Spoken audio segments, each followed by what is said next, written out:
Hello everyone, my name is David Foltz. I'm a senior malacologist at Edge Engineering and Science, and today I will be presenting on hunting for purple catspaw in the Walhonding River, Ohio, a presentation of efforts and results. This is a project that was completed while under our former employer at ESI and was partnered with Rural Action. Rural Action is a nonprofit based out of Eastern Ohio, and they work primarily within Appalachian, Ohio. Due to time constraints and wanting to present the most data, I'm going to move on, but I encourage you to pause this later on and come back and look them up. So some basic background. The purple catspaw's only extant population is known from Killbuck Creek in Ohio. Killbuck Creek flows directly into the Walhonding River, and the Walhonding River is noted for a diverse and healthy mussel population. A shell of a purple catspaw was actually originally found in the Walhonding River, which eventually led to the discovery of the population in Killbuck Creek. So Rural Action teamed with us to pursue grant money in order to attempt to find extant populations of purple catspaw within the watershed, and we determined that the upper reaches around Warsaw would be the best place to look for this. So here's some photos of our team out there performing the work. As you can see, the Walhonding is a pretty beautiful river, nice, flat, lots of riffles, very shallow. You can pretty much walk across the whole thing. Just a really good time. So quickly meet the species. Here's purple catspaw. It's about a golf ball sized mussel, beautiful purple nacre. And with that, we'll get into the surveys. So before we can do this, we have to rewind back past the hellscape known as 2020.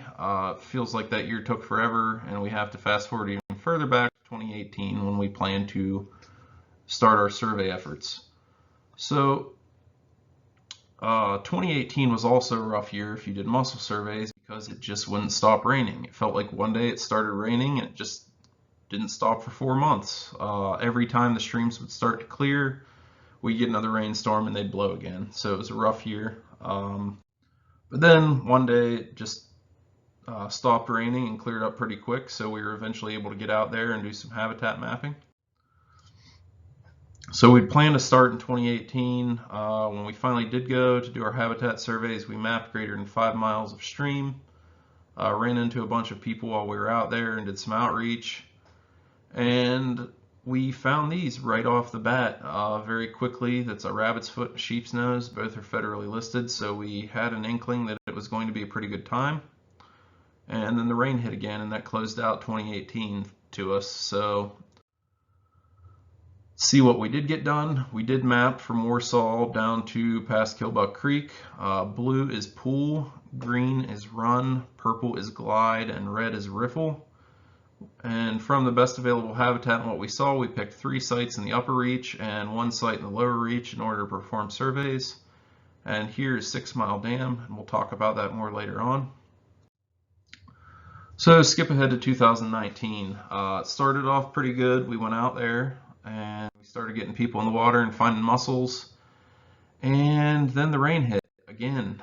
And this is a photo of me bashing my head off the desk, checking stream gauges and weather reports for a month and a half until it finally stopped. We had a great window of weather and we were able to get out there with our full team and get some work done. So this ended up being my work desk for a week, which was wonderful. For results, we did not find purple catspaw, which is unfortunate. We did, however, find very diverse population of freshwater mussels. As you can see down here in the lower left and down here in the lower right, quite a few species present, so it was a really good survey. It's kind of a snapshot of that. Feel free to pause this slide if you would like to see all the species individually. Overall, we collected 3,188 live mussels representing 24 different live species. 8 additional species were represented through dead shell and include fan shell, round hickory nut, club shell, spike, kidney shell, paper pond shell, and rainbow. And we did find 2 live federally listed species. Here's one of them, the rabbit's foot mussel, very pretty mussel. And here's the other one, side by side with a bunch of other rabbit's foot, the sheep's nose. So there's a juvenile. We found even smaller juveniles than that. There's recruitment of this species, and it's doing quite well in the system. So that was very nice to see. If you look at it from a graphing perspective, this is kind of a cluster. Three Ridge and Mucket kind of drowned out all the noise, so let's just quickly remove them. And once you take those out of the equation, you see that our remaining population is fairly diverse and pretty mixed, good representation overall. Rabbit's foot make up 3% of the remaining portion, followed by Cepheus, both of which are federally listed, 5%. And then long solid is petitioned for listing, and it made up 6%. We were not expecting to find any, if that many of those. So that was a nice surprise. And then a lot of the remaining species are listed as threatened or endangered in Ohio or species of concern. So we knew that EnviroScience had conducted a survey in about 2010 on the same stretch of river. Their methods varied slightly from ours, so it's kind of an apples to oranges comparison. However, we still wanted to just slap them together and kind of see how we did comparatively. So take this as you will, but we were able to tweeze some information out of it. Overall, we both found the same number of species. And you have counts on the left, relative abundance on the right. Mucket has shifted to more of the dominant. When they did the survey, it was Three Ridge. So they've kind of switched positions, but those two are still the most dominant within the stream reach. Pustulosa is increasing, and that is particularly due to downstream above the or below the dam. They're very numerous down there. Tuberculata is in decline. We actually witnessed this while we were out there. We kept finding these perfect fresh dead shells that still had meat in them, and we were wondering, like, it's just this species, what's going on? We found a few that were dead in place, and we would pick them up. Black ooze would come out of them, so something was up. Oddly enough, that only appeared to be the case above the dam. Down below the dam, we didn't find any evidence of this, so that's good. And they're still hanging on above the dam, but was cause for some concern. F-subs are doing quite well. They're either increasing or we found the perfect honey hole of them, but they were fairly numerous on our surveys. Cardium's increasing, Fasciola's increasing. Silicoidea appears to be in decline, but it's more of a disturbed species anyhow, so we're not too worried about that.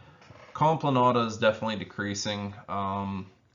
The only individuals we found were the large dinner plate sized ones, and they looked like they were already dead, barely hanging on. No evidence of subadults or juveniles at all. Fragilis is increasing, and like Pustulosa, that's particularly downstream, below the dam, their numbers are going up. Reflexa, this was an odd one. It's kind of a larger river species, but we found one random one down below the dam. Cepheus is doing quite well. We did find evidence of recruitment, found individuals of all size classes, which was great to hear. Kidney shell appears to have died out from the system. I'm not saying it's gone. We did not find it. They found very few when they did the survey. But the only individuals we found were very large, old, weathered dead shells. No smaller shells, and everything was weathered, no fresh dead. And then lastly, rabbit's foot appears to be doing quite well, increased number from the last survey, so that's good. Moving on, let's look at the dam above and below the dam comparison. So upstream, we had 5 species that only occurred upstream of the dam and 4 species that we only found below the dam. Shift this to relative abundance really quick, and then we'll compare the relative abundance for the 2 areas. So Ligamentina kind of drops out a lot below the dam. It's still numerous, but not nearly what it was above. Pustulosa numbers go through the roof. They are quite common below, as are tuberculata, and tuberculata, again, don't appear to be experiencing any of the die-off below the dam. Complanata are more numerous down there, but again, only really old individuals. Siphius definitely do better above the dam. And then pistol grip only really explode numbers below the dam. So one final look. Here's our 3 sites. Here's the site. Here's where 6 Mile Dam was. More on that in a bit. So some quick concerns. Some mussel species are experiencing declines. Recruitment may be an issue for some species. Some were showing excellent recruitment. Others showed no signs of it whatsoever. Rusty crayfish are present throughout all surveyed reaches. I did not find any native species of crayfish, which is cause for concern. It's not good when an invasive species takes over, and it will likely have some effect on the mussels, although we're not sure what. Dam removal of 6 Mile Dam, here it says soon. It's gone, and I'll have a slide on that at the very end. So in conclusion, Purple Catspaw are in the Walhonding. They were put back in there as part of a restocking program, but we did not find any evidence of an extant population during our surveys or any prior. There's a defined faunal shift at 6 Mile Dam, or there was. It will be very interesting in the coming years to go back and see how the fauna shifts with its removal. And overall, the Walhonding houses a healthy and diverse population of native mussels with good numbers of both sheep's nose and rabbit's foot, as well as long solids, so that's encouraging. And it makes an excellent case for future monitoring surveys, as we now have multiple snapshots in this section of river. We could set up a long-term monitoring site there if needed and go back and determine the health of the river. In closing, I would like to thank U.S. Fish and Wildlife Service, Rural Action and AmeriCorps, ODNR, ESI, EDGE, and the Muskingum Watershed Conservancy District for providing funding. I'd also like to thank my friend Kyle McGill and Ashley, my wife, for coming out to assist. And with that, one last slide. If you enjoyed this talk, if you thought the Walhonding was an interesting place and had some cool mussels, I highly encourage you to tune in on April 20th at 2 p.m. for U.S. Fish and Wildlife Service's Freshwater Mussel Conservation Webinar Series. Cody Fleece will be presenting on 6 Mile Dam removal and the information they found. And with that, thank you, and I will take any questions.